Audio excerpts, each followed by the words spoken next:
It was going to be a bright and memorable day for Sarah, a woman of 35, who decided to spend her birthday surrounded by her family and close friends. At first glance, her life seemed flawless. A cozy home, a successful husband David, and a host of friends ready to gather around her birthday table. Behind this outward beauty, however, was a growing emptiness. Their marriage, which had begun as a fairy tale story, was now more like a cold silence, where every word sounded tortured and glances became rare and empty. For the past week, Sarah had been carefully preparing for this day. She had spent hours at the cooker preparing dishes that would impress the guests, especially David, as his attention to her became increasingly fleeting. The centerpiece of the festive table was a magnificent cake, a gift from her best friend Laura. The cake, decorated with a single candle, seemed a symbol of hope that things in their family could still be fixed. When David entered the living room, something in his demeanor alerted Sarah. He was as elegant as ever, in an impeccable suit, but his eyes avoided her gaze. Instead of the usual gift, he held a flat white envelope. Sarah pretended not to notice the anxiety that pierced her heart and smiled as if everything was fine. "You're just in time," she uttered with a strained smile that didn't reach her eyes. David stopped, hesitating. His hands trembled slightly, and the tension was red on his face. He placed the envelope on the table next to the cake, took a deep breath. "We need to talk," he said quietly but firmly. Sarah looked around the room in confusion. The guests had already begun to gather, filling the space with laughter and conversation. "Can we put this off until tomorrow?" She tried to smile and put lightness in her voice, but something in his gaze silenced her. "It's important, Sarah. Please." His voice sounded unfamiliar. A wave of anxiety rushed over her, but she complied, not wanting to make a scene. Sarah carefully opened the envelope, and her eyes ran over the lines. The small letters of the document seemed to scream at her. "Divorce application? Are you serious?" Her voice became loud and ringing, drawing the attention of her guests. "You're filing for divorce. On my birthday." Her words hung in the air like a clap of thunder. The whole room seemed to freeze. The guests looked around, awkwardly trying to figure out how to react. David remained silent. There was a determination and hardness in his gaze that made Sarah feel uncomfortable. A mixture of hurt, anger, and shame filled her to the brim. She swallowed, trying to suppress the tears, but her voice treacherously shook. "All right, David. If that's what you decide, we'll deal with it," she finally muttered, pulling herself together. "But not today. Today is my day, and I'm not going to let you ruin it." With those words, Sarah raised her head and turned to her guests, smiling strainedly. "Let's get the party started." The words came hard to her, but she couldn't afford to show weakness in front of the assembled crowd. The entire evening passed like a blur. The guests tried to keep up conversations, but the tension hung in the air like an invisible barrier. When the guests finally dispersed, the house fell into silence. Sarah, exhausted by the events, was left alone. She cleaned up slowly, clenching her teeth each time to keep from bursting into tears. The cake, which no one had ever touched, looked like a symbol of dashed hopes. She took a seat at the kitchen table and looked at the divorce papers again. The black letters on a white background stung her eyes, and her hands involuntarily clenched into fists. "Why like this, David? Why today?" She whispered to herself, feeling pain replace anger. When David entered the kitchen, Sarah met him with a look full of emotion. He had already changed into more comfortable clothes, but he still looked tense. "Why now?" she asked, hiding neither pain nor accusation in her voice. David averted his eyes, as if his confidence wasn't enough to face her. "I thought it would be better this way," he said, rubbing the glass of water in his hands. "It's best not to drag it out." Sarah laughed briefly, but without a drop of joy. "Better?" she interjected. "Humiliating me in front of everyone on my birthday is better now?" David took a deep breath and his voice became softer, almost apologetic. "Sarah, we both know it's been over between us for a long time. I just thought I was doing the right thing." "The right thing?" Her voice grew louder, tears frozen at the edge of her eyelids. "If it's the right thing for you, then you don't know me at all." There was a silence between them, heavy and oppressive. David looked as if he wanted to say something, but changed his mind. Instead, he said quietly, "I'm going away for a few days. We both need space." He picked up his suitcase, which was by the door, and left, leaving Sarah alone in the empty house. She didn't try to stop him. Instead, she allowed herself to finally burst into tears. But even through her tears, she felt a new strength inside. "If you think you're going to get rid of me that easily, David, you're sorely mistaken," she whispered, wiping away her tears and standing up. The clock on the wall showed midnight. A new day had just begun, and with it a new Sarah was being born. The next morning, Sarah awoke with a sense of heaviness coursing through her body and mind. The rooms of her home, once filled with warmth, seemed cold and lifeless. Every object, every picture on the wall, reminded her of what she thought was her perfect life. Now it was shattered. Struggling to get out of bed, she made her way to the kitchen, where the divorce papers still lay. They seemed like a threat looming over her head. Nearby stood a cup of coffee, which she had machine-made but never touched. Sarah stared out the window, where the gray winter morning only made her feel more homesick. She picked up her phone and wrote a short message to her old friend Lisa. "I need your help urgently." The reply came almost immediately. "I'll be there in half an hour. Hang in there." 30 minutes later, Lisa stood on the doorstep with a bouquet of wildflowers and a bag of fresh buns. Her smile, though a little strained, carried the warmth Sarah was so desperately seeking. "You just tell me who did this and I'll sort it out," Lisa pronounced, hugging her friend. "Well, seriously, what happened?" Sarah, barely holding back tears, narrated what had happened. She talked about the divorce scene, her feelings of humiliation and betrayal, how David seemed to have cut her out of his life completely. "And he chose my birthday," she added, clutching her coffee cup so hard her knuckles turned white. Lisa listened and was silent for a long time. Her face became serious and her voice firm. "Sarah, you've always been strong. You've given too much to this marriage, and David, he just didn't realize who he was messing with." "I don't know what to do next," Sarah replied quietly, dimming her gaze. Lisa took her hands and looked her straight in the eyes. "Start small. Take a break. Make a day of it. Get some rest, think. And then we'll figure out together how to get you back what you deserve." Lisa was right. Sarah realized she needed to pull herself together, if only for the sake of not drowning in this ocean of pain. She spent the day doing the usual chores, sorting out the kitchen cupboards, rearranging the books on the shelves. These little things helped to distract her at least a little. However, thoughts of David haunted her. His last words echoed in her head. "We've understood this for a long time." Had she really understood? She remembered those moments when he'd come home late from work, his cold tone in conversations, the rare gestures of tenderness that now seemed tortured. "He has someone," she suddenly said to herself, barely realizing her words. The thought was jarring. Perhaps it would explain a lot of things. His emotional detachment, the constant phone calls he hid as he retreated to another room. The next morning, Sarah gathered her resolve. She called Mike, her old friend who worked as a private investigator.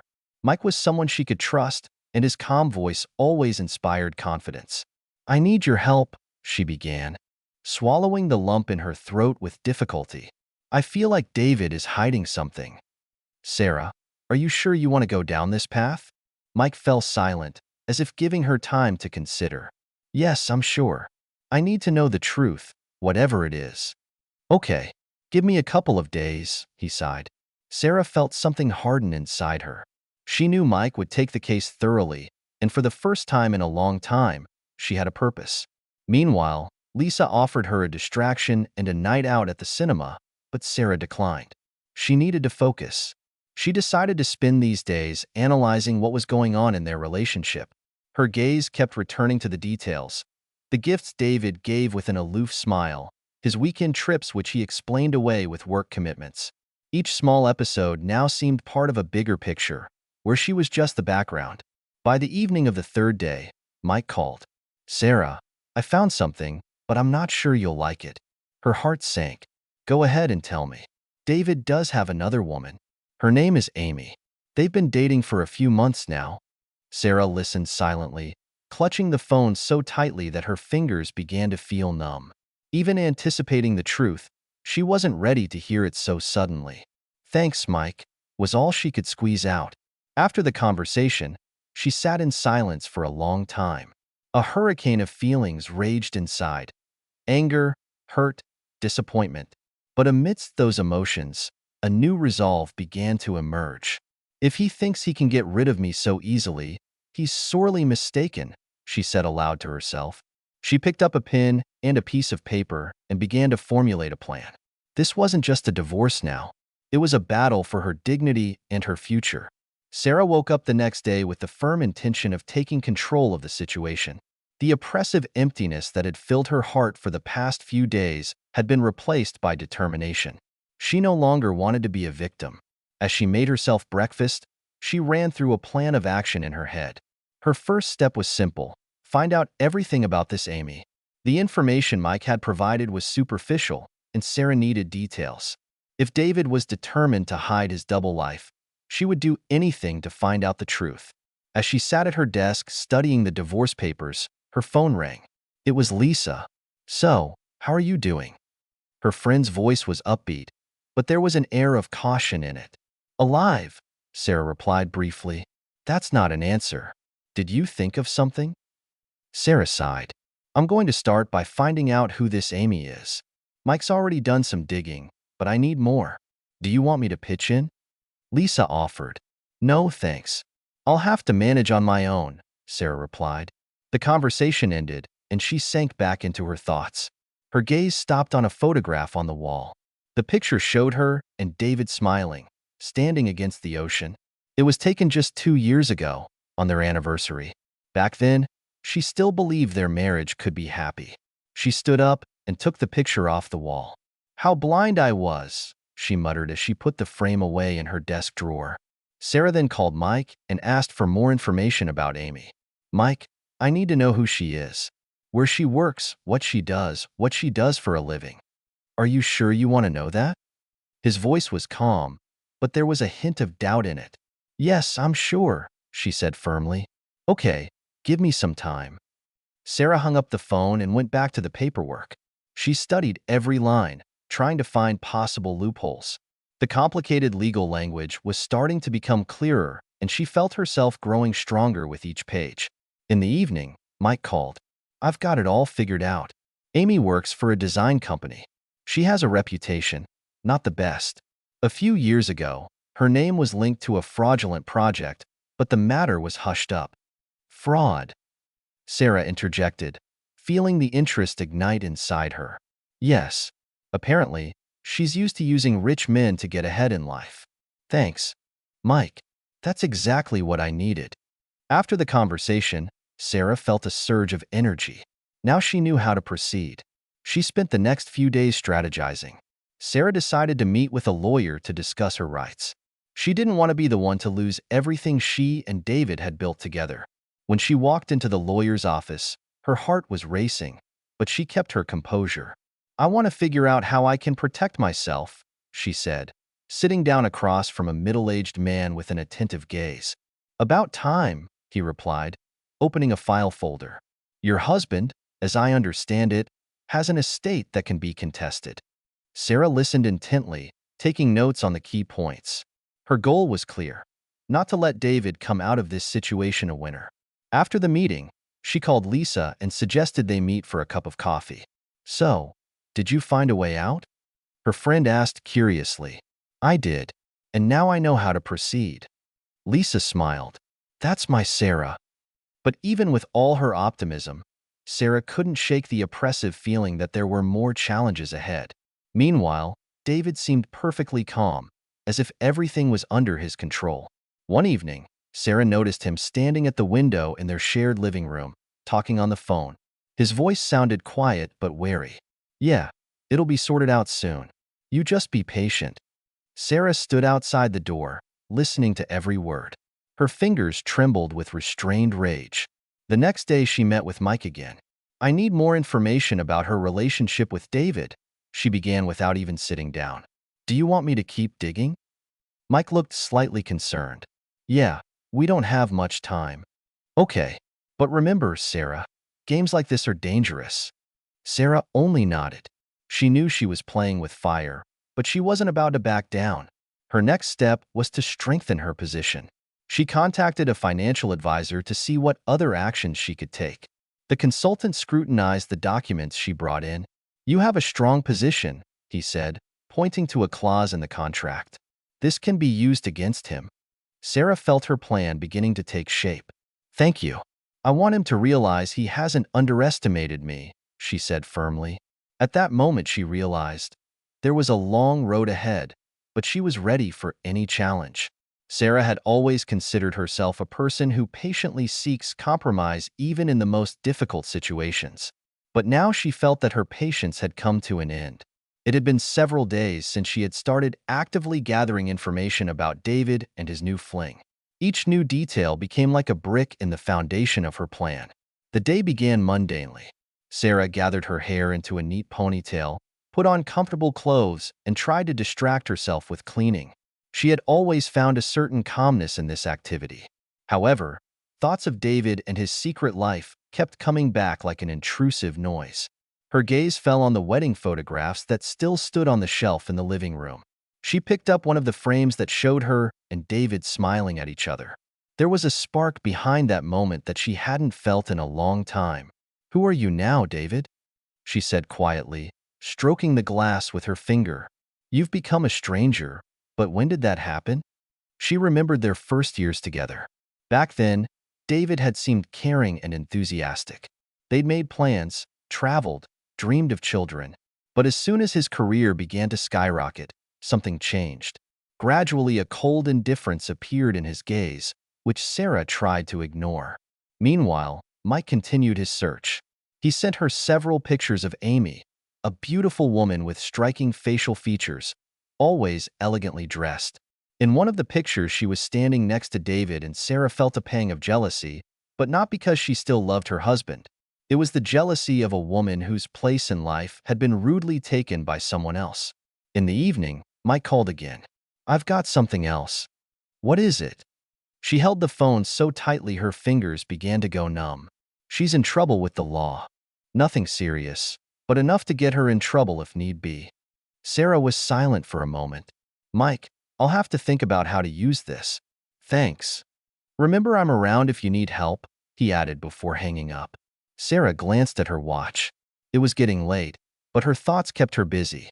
She pulled out a notepad and started writing down her ideas. This was no longer just a tactic. It had become a personal struggle for her dignity. The next day, she went to the legal aid office to clarify the nuances of property division.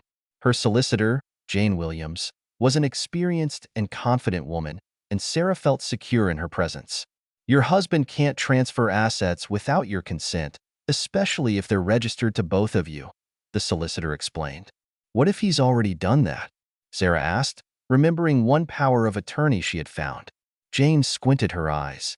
"Then it could be used as evidence of his bad faith behavior." Sarah nodded. She realized she held a strong card, but it had to be played carefully. When she got home, the phone rang.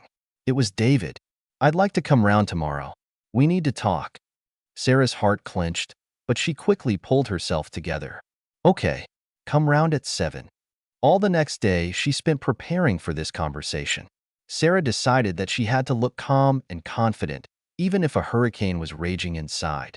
She put on a simple but elegant dress, gathered her hair into soft waves, and applied light makeup. At 7 p.m., the door opened and David walked in. He looked tired, as if he carried a weight on his shoulders that he hadn't told anyone about.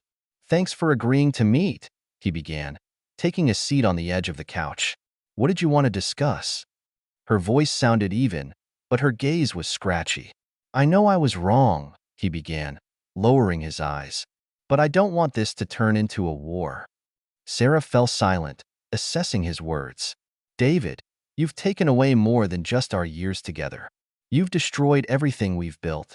How are you going to fix that?" He lifted his head, and a look of weariness read on his face. "I'm willing to make concessions.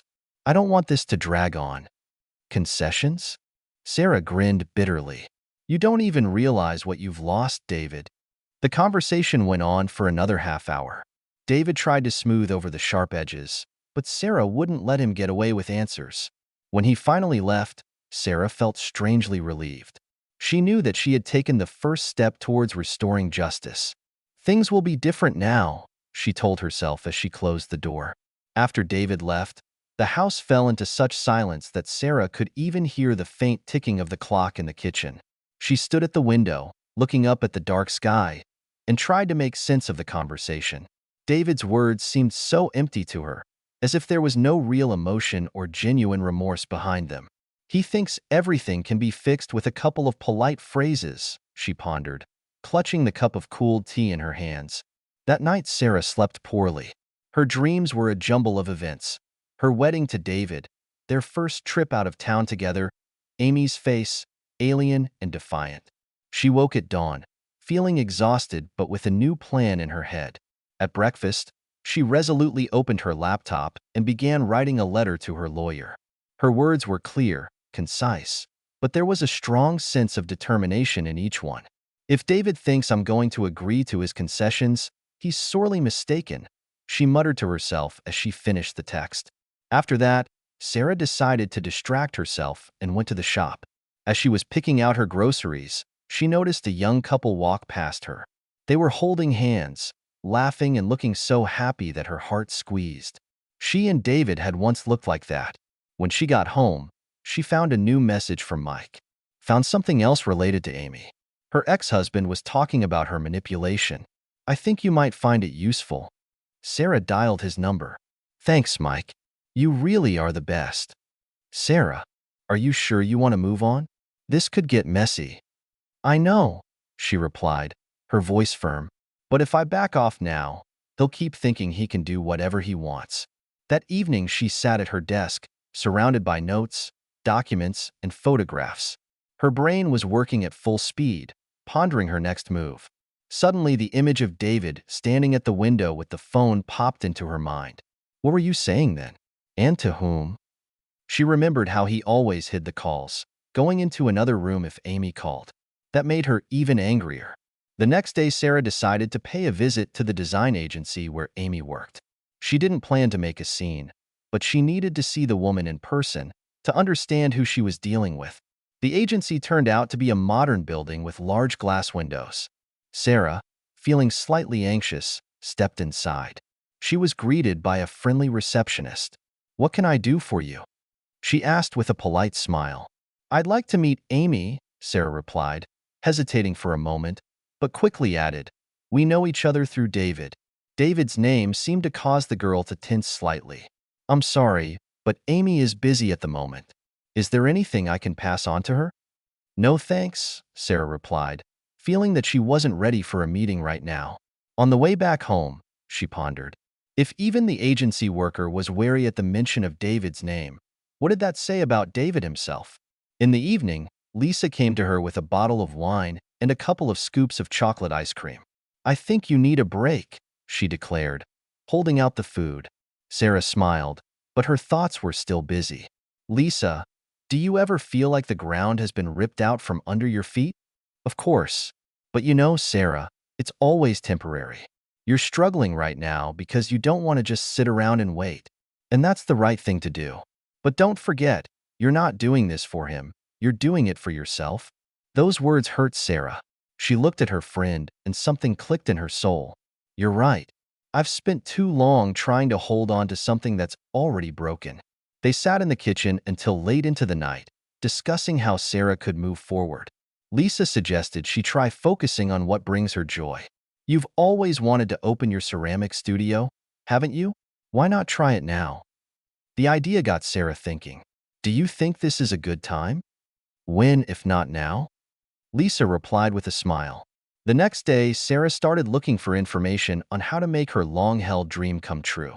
It kept her busy, but she knew that until her war with David was over, she wouldn't be able to feel completely free.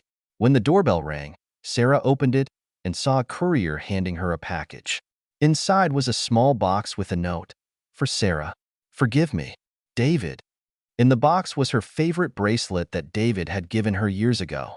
She took it in her hands, but there was no smile on her face. It's too late, David, she whispered. That night, Sarah realized that her goal was now more than just getting free. She no longer wanted to be a hostage to the past. Sarah stood at the window, watching the lights of the city at night. Her home no longer seemed like a prison of memories as it had just a few weeks ago.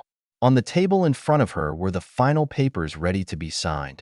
The divorce that had pressed its weight on her for so long was now a step towards a new life. This time she felt like a winner.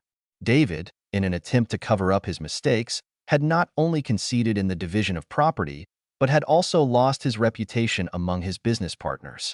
The hidden facts about his machinations and ties to Amy were the final straws that shattered his illusion of control. When they met in the office for the final signing of the documents, David looked broken. His confidence had been replaced by a deep fatigue, but Sarah felt neither pity nor schadenfreude. "I hope you find what you're looking for," he pronounced, avoiding her gaze. Sarah nodded, signing the papers with an expression of calm determination. "Same to you, David," she said, rising from the table. It was their last communication, and it brought no pain or relief, just a sense of finality. Back home, she felt light for the first time in a long time. Her life was now in her hands alone. Sarah began to rebuild herself, one step at a time. She opened the small ceramic studio she had always dreamed of. The first clients came in a few days after opening, and Sarah felt she had found a business that brought her joy. Lisa was by her side, cheering her on. "You know, I'm even proud of you," she said one day over a cup of coffee. "It's all you. You always push me forward, even when I wanted to give up," Sarah replied with a grateful smile. Amy, as it turned out, had also disappeared from David's life. When she heard of his problems, she quickly found a new patron, leaving him to deal with the consequences. One evening, Sarah walked into her studio after a day of work. Her gaze fell on the mirror in which she saw her reflection. There was a slight, genuine smile on her face. This was the new Sarah, a woman who had been through betrayal, humiliation, and pain, but had come out of it all stronger and wiser. She opened the window and breathed in the fresh evening air. The city was buzzing, life went on, and new opportunities lay ahead of her. "It's just beginning," she said quietly to herself as she closed her eyes. In that moment, Sarah felt like she was finally free of the past. Her new chapter was starting right now. Subscribe to the channel, give us a like, and let us know how you like this story. Click on the bell not to miss new videos. See you soon, dear listeners.